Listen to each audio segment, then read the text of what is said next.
All right, the learner, welcome Yeah. to a new deep dive with us. Yeah. And today we are going to get to the heart of a concept that Absolutely. bridges the philosophy of science and metaphysics. Yes. And I think this will be particularly interesting for you, given your background in philosophy. Right.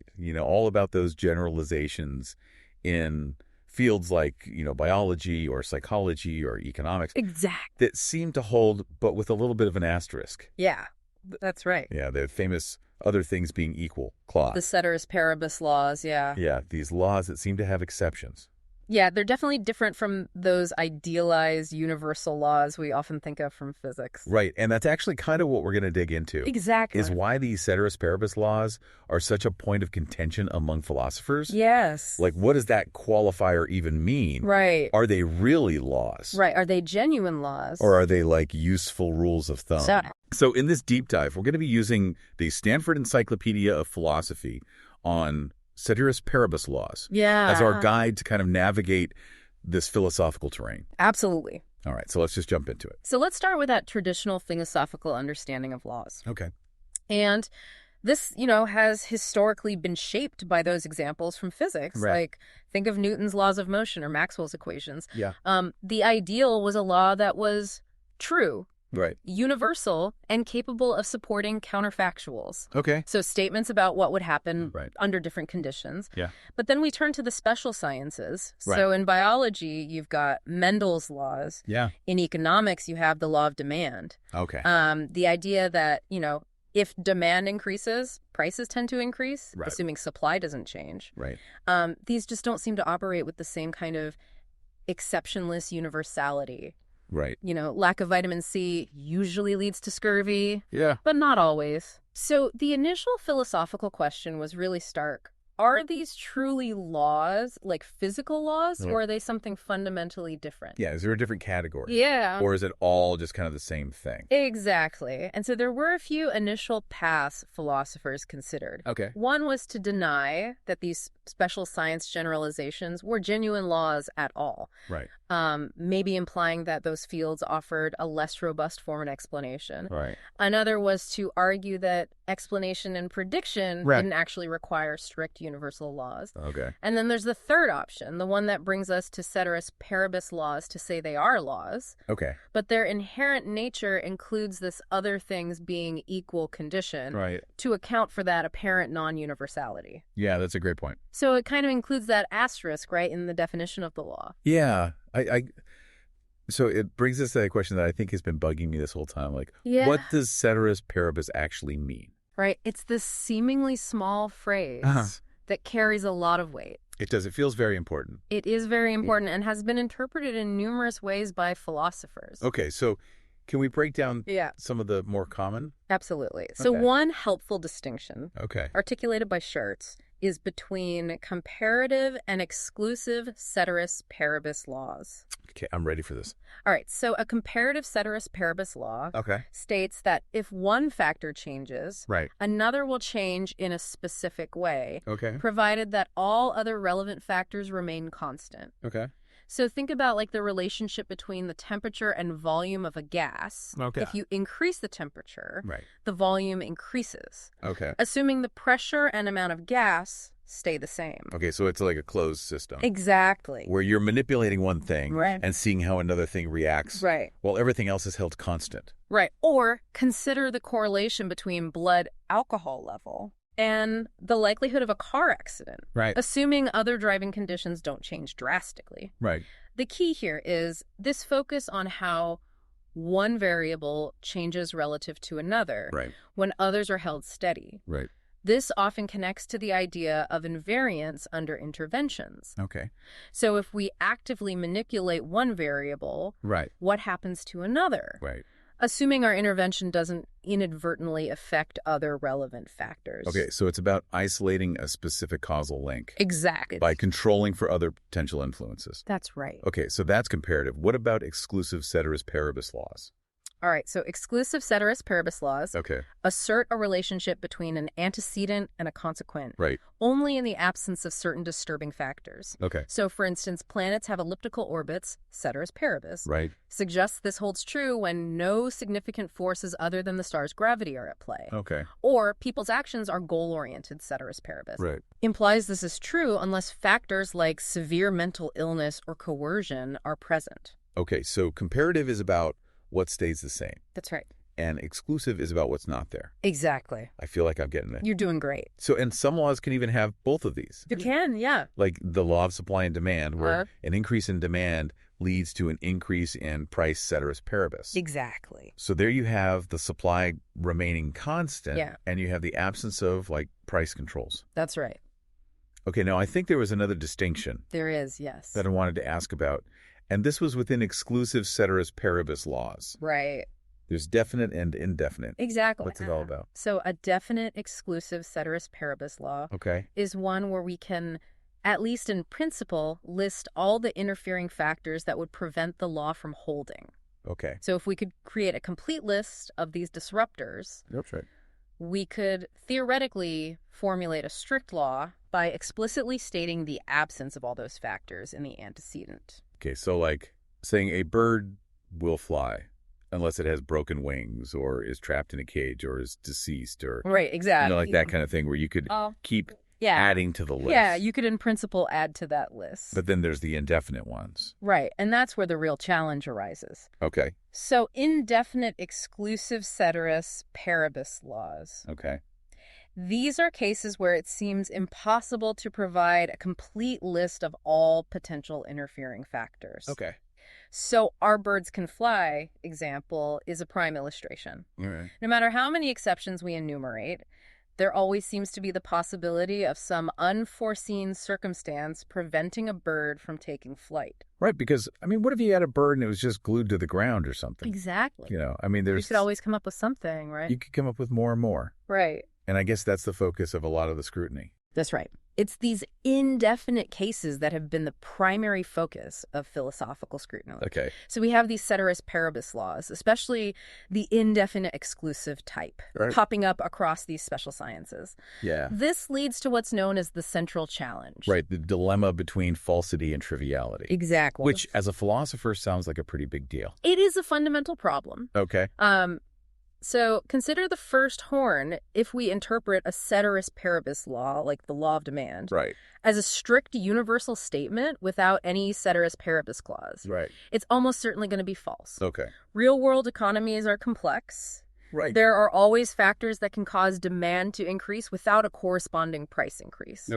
So, you know, it rarely exhibits that perfect, exceptionless regularity. So a single well-documented counterexample can refute a strictly formulated universal law. So if we try to treat them like the idealized laws of physics, they just don't hold up empirically. All right, so what about the other side of the dilemma, the triviality problem? So the second horn emerges if we explicitly include an indefinite Ceteris Paribus clause. Something along the lines of all A's or B's if nothing interferes. The worry here is that such a statement risks becoming empirically empty or trivially true. It seems to say little more than all A's or B's except when they're not. So if the sole condition for the law to hold is the absence of any unspecified interference, then whenever the law appears to fail, we can simply posit the existence of some unmentioned interfering factor. This renders the law unfalsifiable and thus arguably scientifically uninformative. So we're caught between laws that are likely false if taken literally and laws that don't seem to tell us anything substantial if we include the open-ended Ceteris Paribus clause. So what do we do? It's a real philosophical bind, and the various philosophical theories of Ceteris Paribus laws can be seen as attempts to resolve this dilemma. To find a way for these generalizations to be both informative about the world and resilient to apparent counterexamples. So they're trying to, like, thread the needle. They're trying to find a way to make sense of these laws.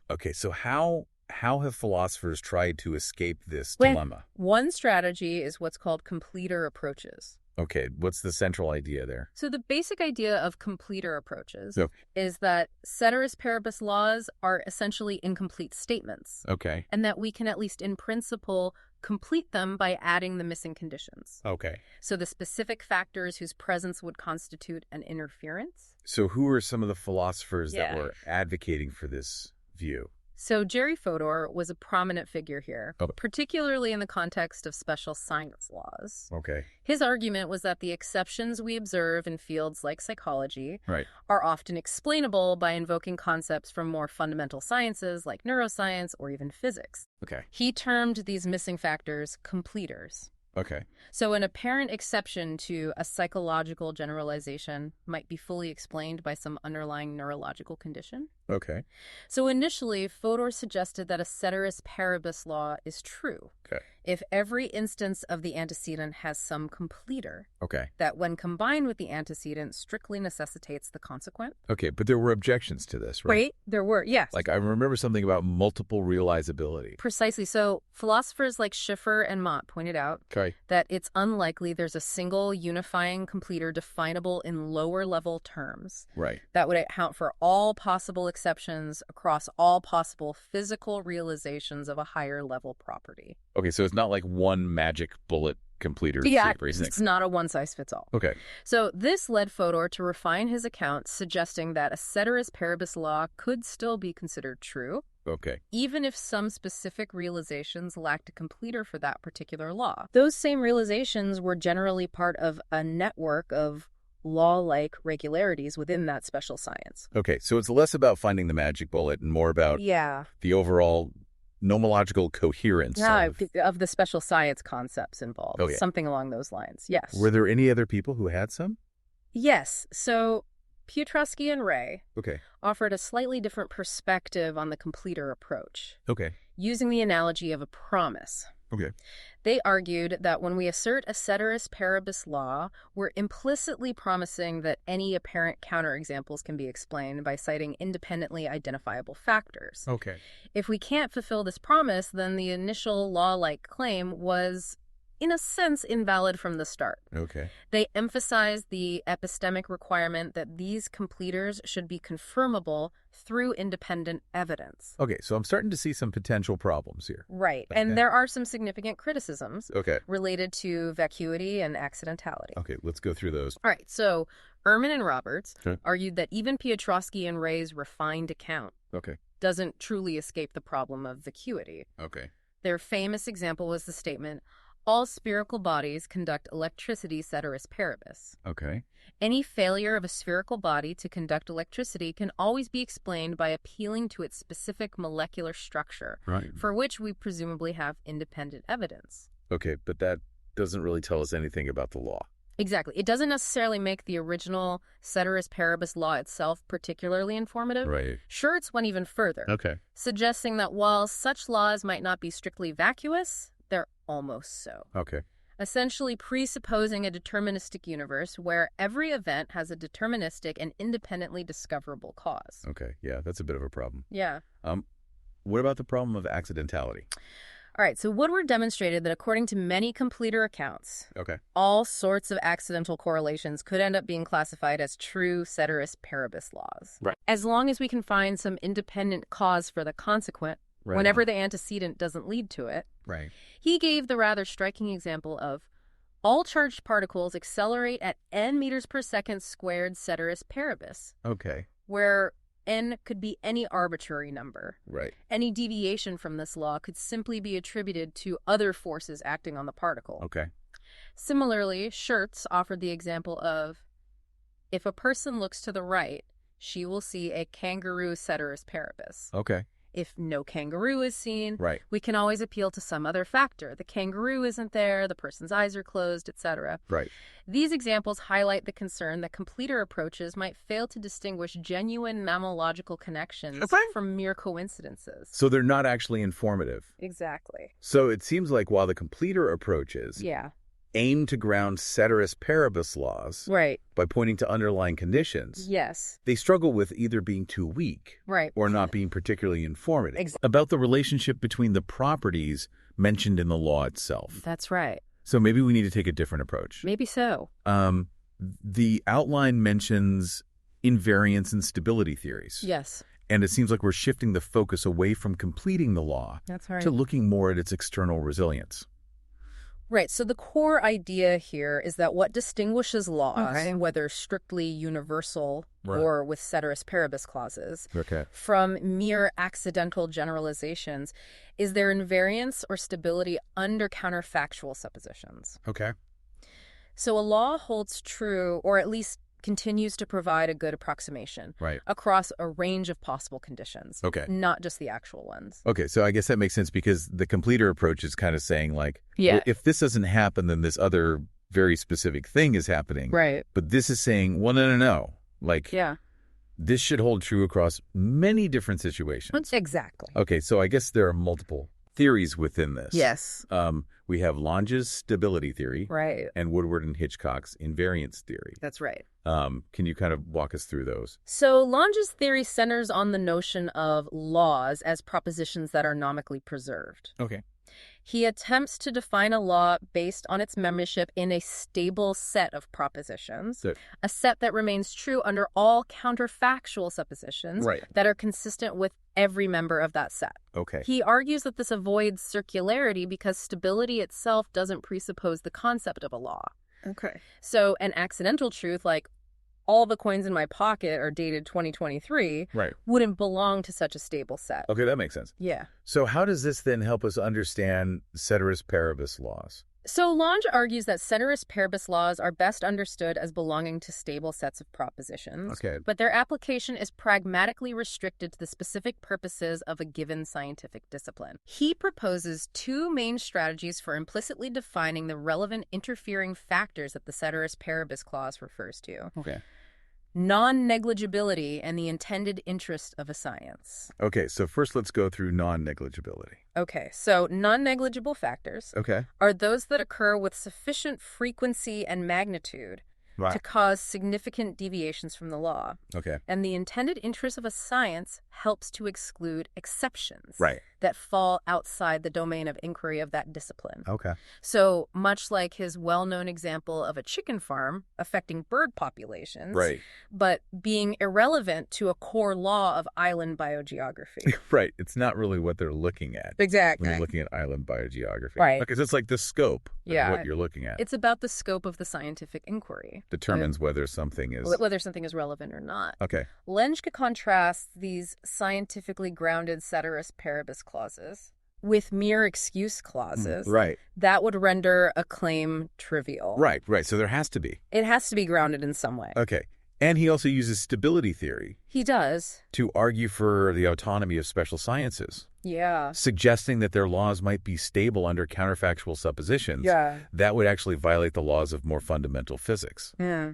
That's interesting. It is. It's a very interesting idea. So with Lange, it seems like we're looking at stability as like holding true across a range of scenarios. Yeah. And then we're restricting it based on that's right. the intended scope. The intended interest of the science. Right, exactly. Okay, now what about Woodward and Hitchcock?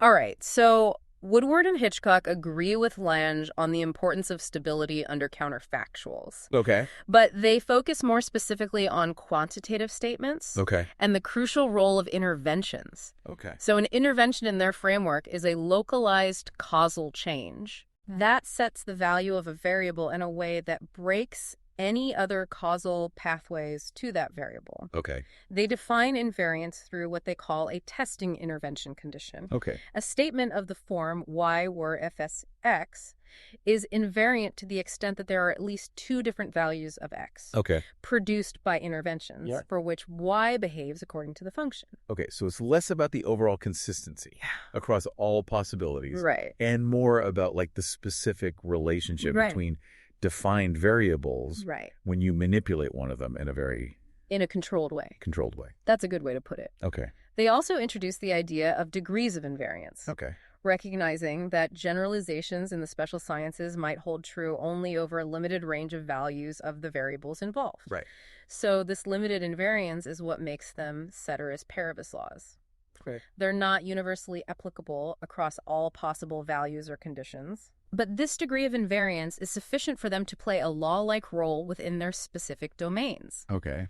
They also differentiate laws from accidental generalizations by arguing that the latter would not exhibit invariance under any interventions on their explicit variables. Okay, so both stability and invariance theories try to ground laws and their behavior under counterfactuals. That's right. But they're looking at it in slightly different ways. Exactly. So Lange's approach starts with a very broad notion of stability, right, refined by pragmatic constraints. Okay. Whereas Woodward and Hitchcock focus on a more specific intervention-based account of invariance. Yeah. That can be a matter of degree. Okay. Both, however, offer ways to distinguish genuine law-like behavior from mere accidental regularities. Okay, so that's pretty good. Yeah. All right, so we've explored trying to complete Ceteris Paribus laws. Right. And understanding them through their stability under counterfactual. Yeah. What's next? So next up, we have dispositional accounts. Okay. And these offer a very different perspective, drawing inspiration from the work of John Stuart Mill. Okay. The central idea here is that laws refer to underlying tendencies, capacities, or dispositions of things. Okay. Rather than just describing overt, exceptionless behavior. Okay, so instead of saying heavy objects always fall. Right. Except for balloons. Yeah. We'd be saying heavy objects tend to fall. Right. Due to gravity. Right. And balloons experience an upward buoyant force from the atmosphere. That's a good example. Okay, so how does this help address these challenges? Right. So one version of dispositionalism, championed by Andreas Hudeman, suggests that by interpreting law statements as being fundamentally about these inherent dispositions, we can actually transform Ceteris Paribus laws into strict laws. Okay. The law isn't about what invariably happens, right, but about what a system inherently tends to do. Okay, so it's about that tendency. Exactly. Not the outcome. Outcome. Yeah. Okay. This approach can also potentially address the problem of instantiation. Right. So a law about a tendency can be true. Right. Even if that tendency isn't always outwardly manifested. Okay. But there are other ways of thinking about there are dispositions. Yeah. Right. So Alexander Bird argues that fundamental dispositional properties might indeed give rise to strict exceptionless laws. Okay. Because there are few, if any, finks. Okay. Things that can prevent the disposition from being triggered. Right. Or antidotes. Right. Things that can eliminate the manifestation of the disposition at the fundamental level. Okay. However, non-fundamental dispositional properties, which are far more common in the special sciences, are much more susceptible to various interferences, leading to the ceteris paribus nature of the laws describing them. Okay, so the ceteris paribus clause is a way of acknowledging those interferences with the manifestation of the disposition. That's right. Okay, but have there been criticisms of this view? Of course. So one concern raised by Ehrman and Roberts is that simply postulating a tendency doesn't necessarily explain an actual observed pattern. Okay. If that tendency can be easily and frequently overridden by other factors. Right. While dispositionalists might respond by appealing to laws of composition that describe how different tendencies combine. Right. This then raises further questions about the grounding and formulation of these composition laws themselves. Right, because now you're just creating more. You're kicking the can down the road a little bit. Right. Yeah, exactly. What about the original dilemma? Right. Between falsity and triviality? So Peter Lipton argued that the dilemma might simply reemerge at a different level. Okay. The level of specifying the stimulus or triggering conditions for a disposition. Okay. To truly define what a disposition is, we need to be able to say under what circumstances it will be manifested and under what circumstances it will not. Okay. Which brings us back to the challenge of precisely characterizing and handling those pesky interferences. Right. That the Ceteris Paribus clause was initially meant to encapsulate. Right, so maybe dispositions aren't the answer either. Well, they might be part of the answer, okay, but they don't completely resolve the issue. Okay. All right, so what about normality theories? Right, so normality theories... This seems to shift the focus towards what is typical or expected. Exactly. So they propose that a statement like Ceteris Paribus, all A's are B's, is essentially equivalent to saying that normally A's are B's. Okay. Proponents of these views argue that this aligns more closely with our intuitive understanding that Ceteris Paribus laws should only be asserted when the undisturbed situation is the usual or at least a highly probable one. Okay, so Ceteris Paribus birds can fly would be interpreted as birds normally can fly. Exactly. Okay, so who are some of the people who are proponents of this view? So Gerhard Schertz has developed this idea extensively with his concept of normic laws, which he sees as particularly relevant to the biological and social sciences, fields that deal with complex, evolving systems. Right. He proposes the statistical consequence thesis, which states that normic laws typically imply that most A's are B's, thus giving them a degree of empirical testability through statistical observation. His justification for this link to normality often draws upon evolutionary arguments. So self-regulatory properties within evolutionary systems are selected for their contribution to reproductive success. And these systems need to be in their typical normal states most of the time to function effectively. Deviations from normic behavior, then, are seen as exceptions to this statistically prevalent pattern. Okay, so the normal is also the statistically prevalent. Okay, what about anybody else have this view? So Wolfgang Spohn offers another influential take on normality with his normal conditions approach. Where Ceteris Paribus is understood to mean other things being normal. However, he defines normal in more epistemic terms, as conditions that are expected or at least not ruled out as unusual by a rational agent. He employs the formal tool of ranking functions over a possible world to model degrees of belief about what constitutes a normal state of affairs. A Ceteris Paribus law in this framework holds true when the relevant conditions are within the realm of what is considered normal, according to this ranked model of possibilities. Okay, so I'm seeing that both of them are kind of leaning on this idea of normality. They are. But one's a little bit more... one is more statistically grounded. The other is more epistemically grounded. Okay, so how do these approaches do when confronted with those challenges? Expert speaker.